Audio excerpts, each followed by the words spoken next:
Hello les amis, je vous retrouve pour une nouvelle vidéo sur le football français et la Ligue 2 et je vais vous présenter le match Metz contre Clermont. C'est un match qui a lieu ce samedi 8 février 2025 à 20 h pour le compte de la 22e journée du championnat de France de football de Ligue 2 saison 2024-2025. Alors Metz, c'est le troisième du classement qui reçoit Clermont le 13e. Dans cette vidéo, je vais revenir sur le classement de la Ligue 2 avec les statistiques des deux équipes. On verra également le classement des meilleurs buteurs et passeurs de Ligue 2 ainsi que pour ces deux équipes en Ligue 2. Puis on enchaînera par tous les résultats et stats de tous les matchs joués, toutes compétitions confondues depuis le début de la saison par Metz et Clermont. Et on terminera par les compositions d'équipe et tactiques éventuelles, ce qui nous permettra d'avoir une idée et une tendance à cette rencontre. Alors pour ceux qui souhaitent voir ce match à la télé, sachez que vous pouvez le voir sur Beansport. Et donc, au classement, on a donc Metz qui est 3ème avec 38 points en 21 matchs, 10 victoires, 8 nuls, 3 défaites, 31 buts marqués, 15 buts encaissés, plus 16 de différence de but. Alors je rappelle que les deux premiers monteront directement en Ligue 1, que de la 3ème à la 5ème place, les équipes joueront des matchs de barrage. Alors il vaut mieux être 3ème quand on est en barrage que 4ème ou 5ème, parce que ça fait un match de plus. Enfin, en étant 3ème, ça fait un match de moins. Et donc Metz est à 2 points du deuxième. Et après, sinon, ils ont 4 points d'avance sur le 6ème.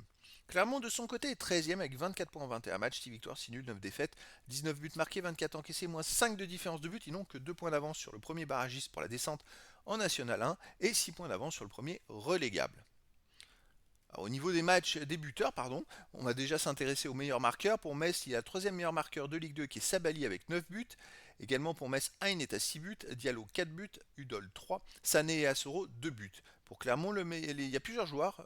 Les meilleurs, ils ont que 2 buts. Diaby, Saivet, Diop, Balouj et Jacquet ont tous 2 buts. Pour les meilleurs passeurs, côté Metz, Elisor, Udol et Hein sont à 3 passes décisives, Diallo et Stambouli 2. Et pour Clermont, Keita est à 4 passes décisives, Diédhiou 2. Ensuite Bamba, Saivet et Armungom avec une passe. Les résultats, toutes compétitions confondues depuis le début de la saison, Metz, 24 matchs joués, 12 victoires, 8 nuls, 4 défaites seulement, 35 buts marqués, 18 encaissés, plus 17 de différence de buts, ils perdent très très peu. Depuis début novembre, ils n'ont perdu qu'une seule fois, c'était en Coupe de France à 3-3-0. Mais sinon, voilà, ils sont invaincus. D'ailleurs, depuis ce match-là, ils ont enchaîné 5 matchs de suite sans défaite, mais par contre, ils ont fait 3 matchs nuls dans ces 5 matchs. Ils font quand même pas mal de matchs nuls. Avant la défaite en Coupe de France, il y a eu quelques matchs nuls, mais il y avait des petites séries de victoires qui fait que, ou régulières, on va dire, qui fait que c'est pour ça que ça les maintient toujours dans les 5. Je pense qu'il va falloir qu'ils fassent plusieurs victoires d'affilée s'ils veulent espérer être dans les deux. Sinon, ils vont se retrouver toujours entre la troisième et la 5ème place. Clermont, de son côté, cette saison, 26 matchs joués, 8 victoires, 9 nuls, 9 défaites, 26 buts marqués, 27 encaissés, moins de différence de but. Clermont reste par contre sur 2 défaites d'affilée. Avant, ils avaient une série intéressante de 5 matchs de suite sans défaite. C'est pareil, depuis début novembre, fin octobre, on va dire que ça allait beaucoup mieux. Ils avaient très mal démarré le championnat. Ils ont pu récupérer quelques victoires derrière. Et puis là, ils restent sur 2 défaites de suite. Ça a un peu cassé leur dynamique. Alors à domicile, Metz, c'est du très solide. En 11 matchs, 7 victoires, 4 nuls, aucune défaite. 22 buts marqués, seulement 6 buts encaissés, plus 16 de différence de but.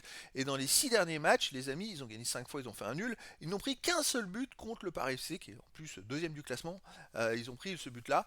Donc c'est une équipe hyper solide à la maison. C'est du très très lourd. D'ailleurs, ils ont commencé par 3 matchs nuls et depuis, c'est quand même 7 victoires et un nul dans les 8 derniers matchs. C'est quand même très très très fort. Clermont à l'extérieur, 6 victoires, 3 nuls, 5 défaites. C'est plutôt équilibré. Là, ils viennent de perdre effectivement. Alors, attention, ils ont perdu à Lorient, qui est leader 3-2. Avant, ils ont quand même fait 3 matchs de suite sans défaite à l'extérieur, avec 3 matchs sans encaisser de but. Avant, ils avaient perdu à Annecy et avant, ils avaient gagné quand même 2 victoires aussi en Coupe de France à l'extérieur. Donc, c'est une équipe qui sait aller gagner à l'extérieur, qui sait voyager, mais des fois qui fait des petites séries. Il y a eu une série en début de saison où 3 matchs de suite, ils n'ont pas marqué de but à l'extérieur. Là, ça va être quand même très très compliqué à Metz. Moi, je verrais bien une victoire de Metz, 3 buts à 1. Mais après, dans le foot, tout est possible. Au niveau des compositions d'équipe et tactiques, les deux équipes joueront en 4-3-3 avec pour Metz, gardien Baudard, défense Vandenkerkhoff, Sané, Ndukidi, Udol, milieu de terrain Hein, Stambouli, Deminguet, attaquant Sabali, Diallo et Gay. Et pour Clermont, on aura en gardien Ndiaye, défense Konaté, Da Silva, Armugom, Diallo, milieu de terrain Gatien, Keita, Magna, attaquant Diaby, Bassouamina et Douane. Donc voilà les amis, le décor est planté entre ces deux équipes et donc je vous donne rendez-vous ce samedi 8 février 2025 à 20 h pour le match de football de la 22e journée du championnat de France de Ligue 2 saison 2024-2025. Metz, le troisième du classement, reçoit Clermont le 13e. Voilà les amis, je vous dis à très bientôt pour une nouvelle vidéo.